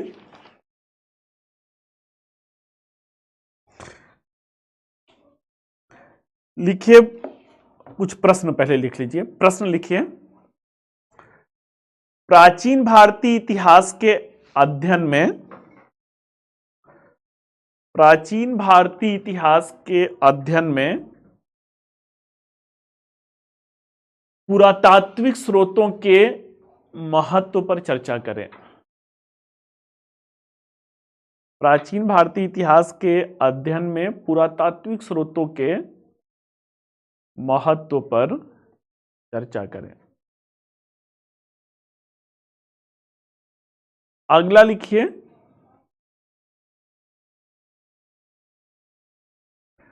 प्राचीन भारतीय इतिहास के अध्ययन में सिक्कों के महत्व पर चर्चा करें। प्राचीन भारतीय इतिहास के अध्ययन में सिक्कों के महत्व पर चर्चा करें। नेक्स्ट लिखिए, प्राचीन भारतीय इतिहास, प्राचीन भारतीय इतिहास के अध्ययन में साहित्यिक स्रोतों की कमियों को स्पष्ट करते हुए, साहित्यिक स्रोतों की कमियों को स्पष्ट करते हुए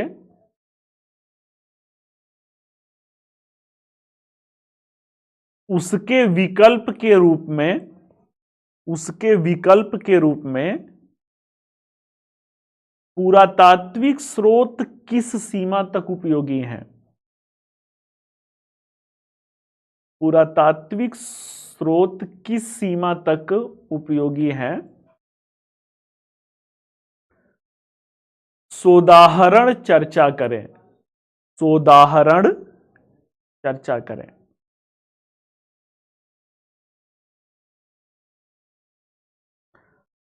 अगला बच्चों एक प्रश्न और कर लीजिए,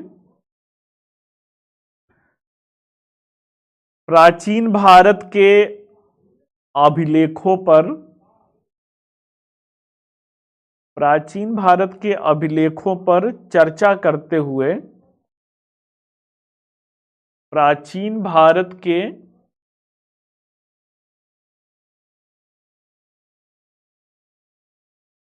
अभिलेखों पर, प्राचीन भारत के अभिलेखों पर चर्चा करते हुए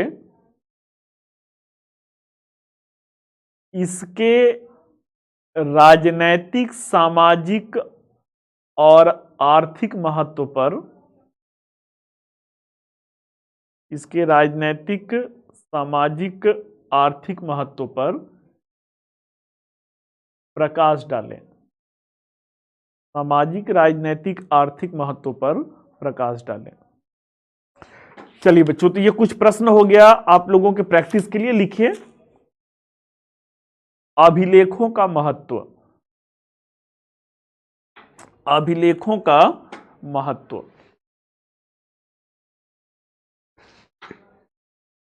हेडिंग दे दीजिए भौगोलिक महत्व, हेडिंग दे दीजिए भौगोलिक महत्व।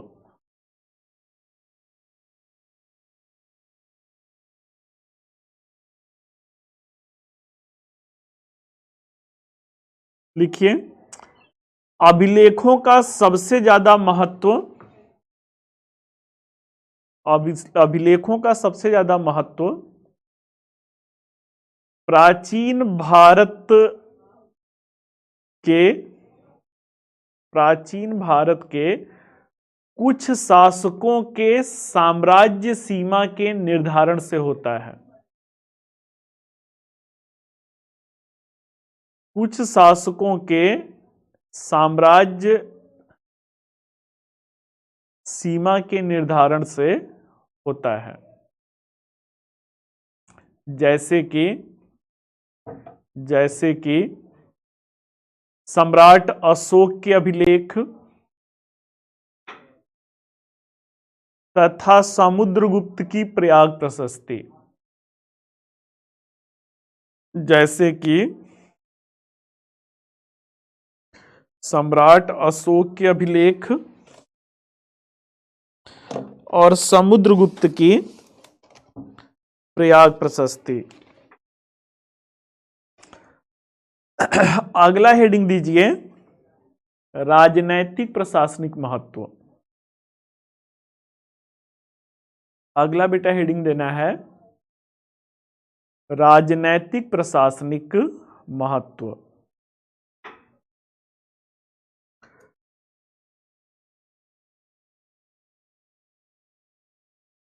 अभिलेखों से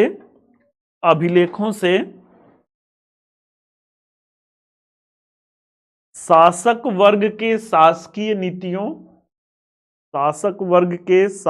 नीतियों, उनके प्रशासनिक संस्थाओं पर प्रकाश पड़ता है। जैसे कि सम्राट अशोक का 13वां शिलालेख। जैसे कि सम्राट अशोक का 13वां शिलालेख, कॉमा समुद्रगुप्त की प्रयाग प्रशस्ति। सम्राट अशोक का 13वां शिलालेख, समुद्रगुप्त की प्रयाग प्रशस्ति,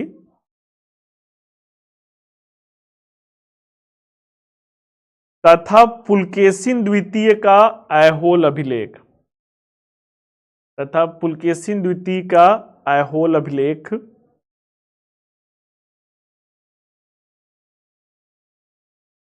उनके युद्ध अभियानों पर चर्चा करते हैं। इसी प्रकार रुद्रदामन का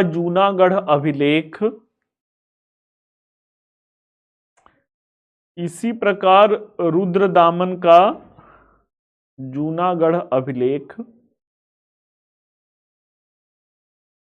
उनके प्रशासकीय संरचना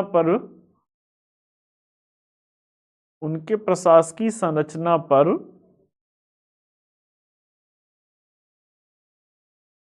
स्पष्ट उदाहरण प्रस्तुत करता है। उनके प्रशासकीय संरचना पर स्पष्ट उदाहरण प्रस्तुत करता है। अगला बच्चों हेडिंग दे दीजिए, आर्थिक महत्व।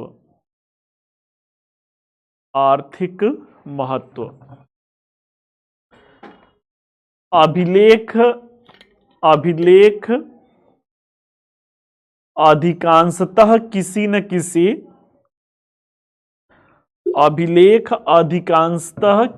किसी भौतिक अवशेष पर लिखे गए हैं।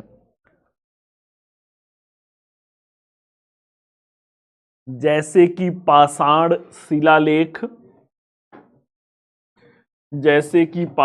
शिलालेख, ताम्रपत्र,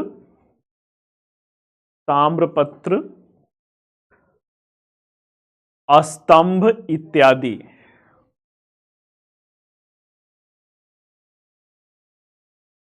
जो कि उस समय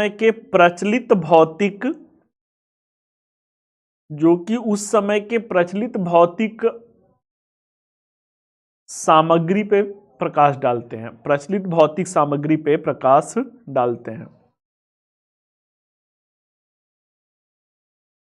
अगला बच्चों लिखिए, सम्राट अशोक के अभिलेख से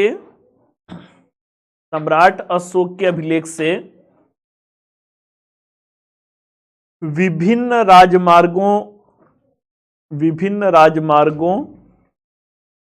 तथा उन पर वृक्षारोपण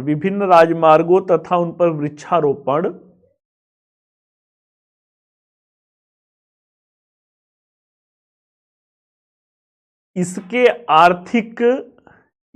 आर्थिक व्यापारिक महत्व को इंगित करते हैं। इसके आर्थिक व्यापारिक महत्व को इंगित करते हैं। हेडिंग दे दीजिए सामाजिक महत्व। हेडिंग दे दीजिए सामाजिक महत्व। प्राचीन कालीन अभिलेखों में कुछ शासकों के लोक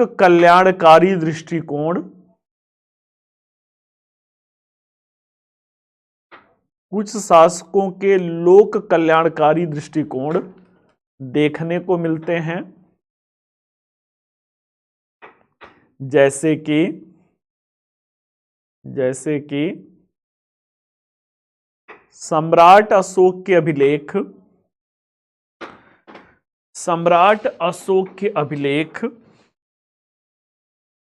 मानव तथा पशु चिकित्सा पर प्रकाश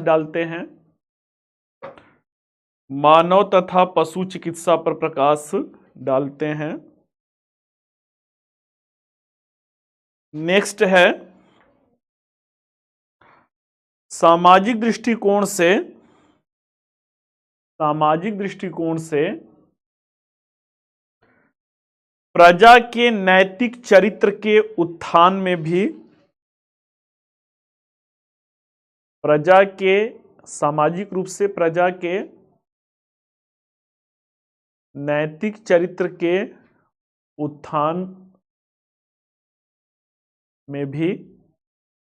उत्थान पर भी सम्राट अशोक के अभिलेख प्रकाश डालते हैं।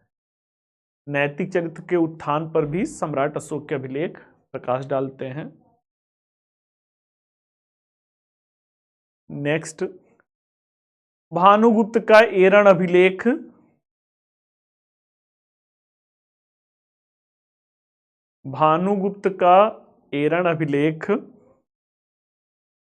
सती प्रथा के प्रचलन का भानुगुप्त का एरण अभिलेख समाज में सती प्रथा के प्रचलन का उल्लेख करता है। समाज में सती प्रथा के प्रचलन का उल्लेख करता है।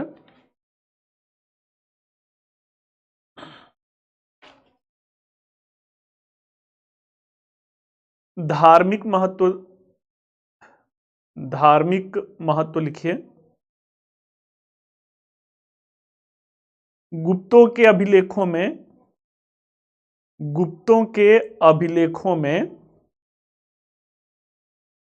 भागवत धर्म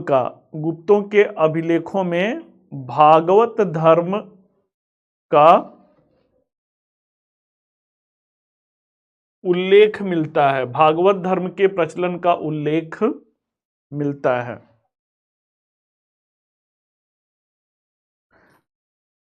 इसके साथ ही सांस्कृतिक इतिहास के अध्ययन में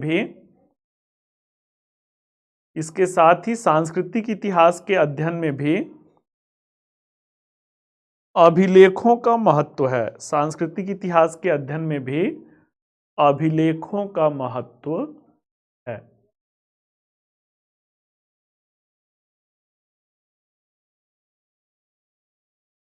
अगला बच्चों हेडिंग दे दीजिए प्राचीन भारतीय इतिहास के, अगला हेडिंग देना प्राचीन भारतीय इतिहास के अध्ययन में सिक्कों का महत्व। प्राचीन भारतीय इतिहास के अध्ययन में सिक्कों का महत्व लिखिए।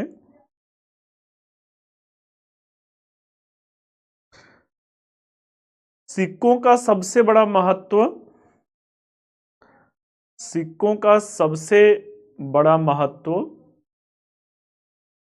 उसके आर्थिक दृष्टिकोण से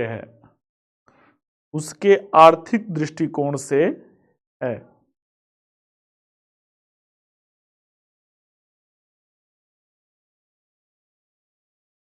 यदि किसी कालखंड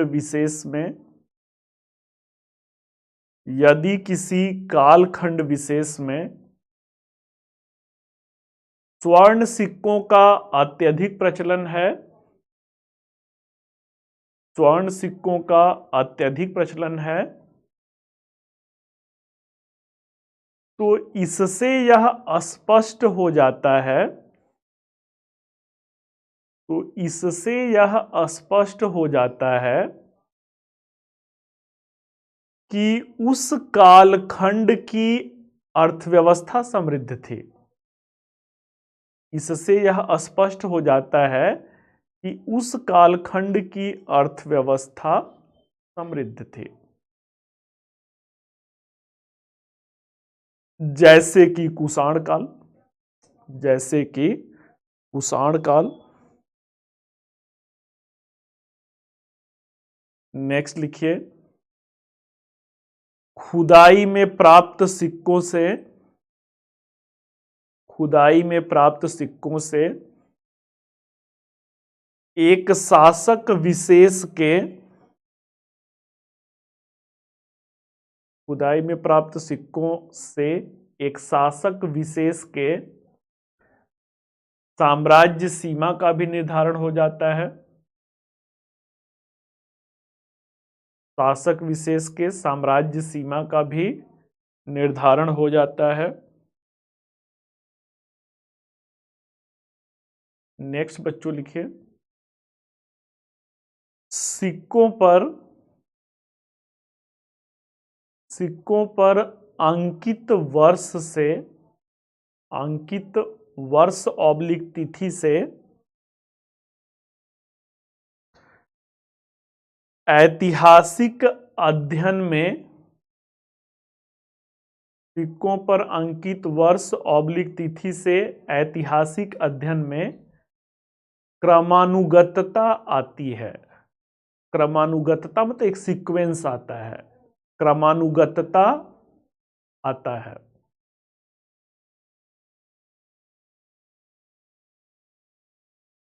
अगला है बच्चों नेक्स्ट पॉइंट, सिक्कों पर अंकित कुछ आकृतियां,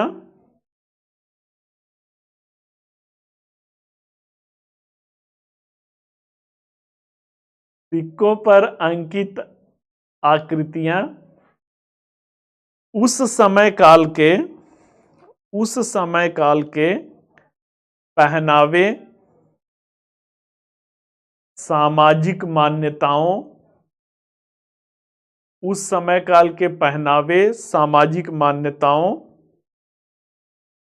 और सांस्कृतिक चरित्र का, और सांस्कृतिक चरित्र का प्रमाण प्रस्तुत करते हैं, सांस्कृतिक चरित्र का प्रमाण प्रस्तुत करते हैं।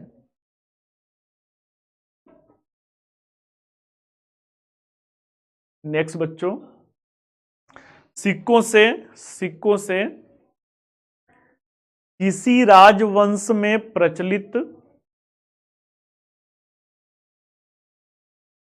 किसी राजवंश में प्रचलित भाषा और लिपि का भी पता चलता है, भाषा और लिपि का भी पता चलता है।